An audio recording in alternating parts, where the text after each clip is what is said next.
On the boat, you had massive amounts of drugs. We have tapes of them speaking. It was massive amounts of drugs coming into our country to kill a lot of people. And everybody fully understands that. In fact, you see it. You see the bags of drugs all over the boat. And they were hit, obviously. They won't be doing it again. And I think a lot of other people won't be doing it again when they watch that tape. Interdiction doesn't work because these drug cartels, what they do is they know they're going to lose 2% of their cargo. They bake it into their economics. What will stop them is when you blow them up, when you get rid of them.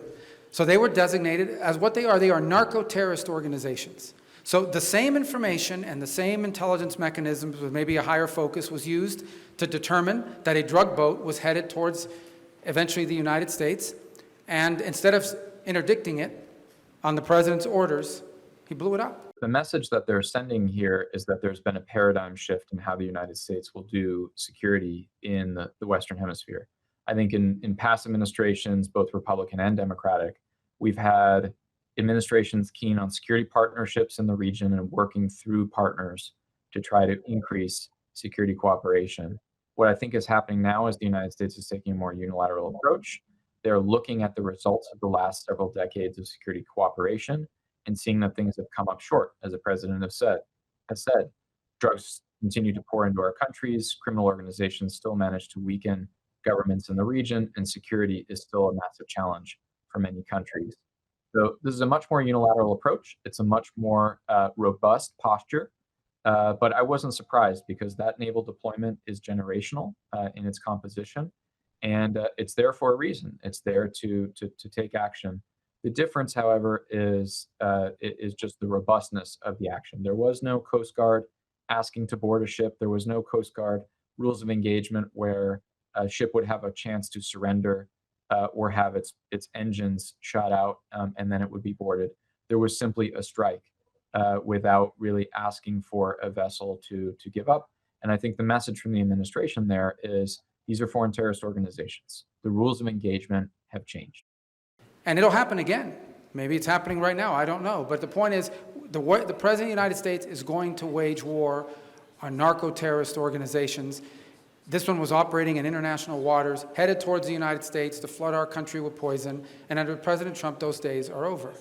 The message is these are foreign terrorist organizations. We deal with them differently than we deal with run-of-the-mill street criminals or even criminal organizations. And the warning shots, the arrests, the boarding of the vessels, these are not going to be practices that the United States engages in anymore because these are FTOs by U.S. law now. And that paradigm shift has been fully implemented. Hoy el imperialismo lanza una embestida nueva. No es la primera ni la última, solo otra embestida. Y Venezuela está de pie.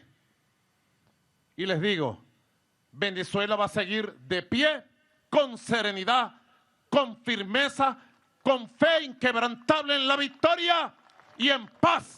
The Trump administration appears to be committed to this policy of treating drug cartels or alleged drug traffickers as a military outfit, a terrorist organization that's in effect invading the United States, and therefore military force is justified against them. Venezuela's been a very bad actor. They've been, as you know, they've been sending millions of people into our country, many of them Tren de Aragua, some of the worst gangs, some of the worst people anywhere in the world in terms of gangs. And we had some in Washington, D.C. We took care of them very quickly, but they're out of here. They've gone. But Venezuela's been very bad, both in terms of drugs and sending some of the worst criminals anywhere in the world into our country. Now we're seeing the narrative extended in the sense that the Tren de Aragua purportedly works with this shadowy organization called the Cartel de los Soles, the Cartel of the Suns, which, according to US rhetoric at least, is a drug trafficking a narco-terrorist organization headed by Nicolas Maduro. So the Tren de Aragua and the Cartel de los Soles supposedly work together to traffic drugs into the United States as part of a strategic plan to undermine and weaken the US government. This is largely fantasy, but of course it's very useful if you want to use military force, because you can't say, you know, we're going to send the Navy against criminals without somehow turning that into a military operation, turning it into a narrative of warfare, that the US somehow is at war with these people. For a long time, the United States has been afraid to use force in the region, or hesitant, let's say, to use force in the region because of its history in the Western Hemisphere. We've crossed that Rubicon now with last night's strike. And I think that is the message in itself, is that there's a new paradigm, there's a new way of dealing with these groups. And as foreign terrorist organizations, there's going to be a more robust approach to them as opposed to the one that was previously taken by the Coast Guard.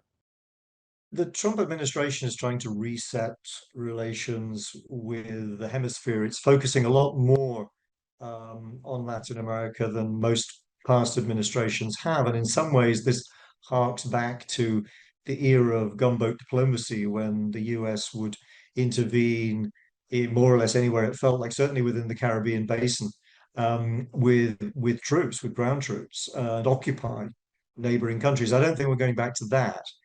But I think what we are seeing is an attempt by Trump to ensure that the region, if you like, the US hegemony in the region is restored, that extra hemispheric powers like the Chinese, like the Russians, and so on, are kept out or certainly severely discouraged. And governments in the hemisphere bow to the demands of the Trump administration in all sorts of ways, whether it's economic, whether it's in terms of crime control, or so on. And in that sense, this relatively minor incident, although clearly it cost the lives of 11 people, small scale military action, is sending a message about what the Trump administration wants from the hemisphere as a whole. The partners that have supported the United States, the Caribbean countries and a few South American countries, Argentina, Ecuador, Paraguay, for example, they're going to continue supporting the United States in this operation. And the countries that have denounced the United States for its deployment, Mexico, Colombia, they will continue to denounce, and they will use these strikes as yet one more reason to denounce the United States. That said, this naval deployment is not going anywhere. It's going to stay in the region for a while, and I imagine the type of strike that we witnessed yesterday will be just the first of many such strikes that we see. In the end, I think this is going to have a highly dissuasive impact on drug trafficking in the Caribbean. It's going to have a highly disruptive impact on some of these known routes out of the Southern Caribbean. If you're a drug trafficker, if you are on a vessel right now in the Caribbean, you've likely seen what just happened, and you do not want to be on the water at this point in time when drones are circling overhead.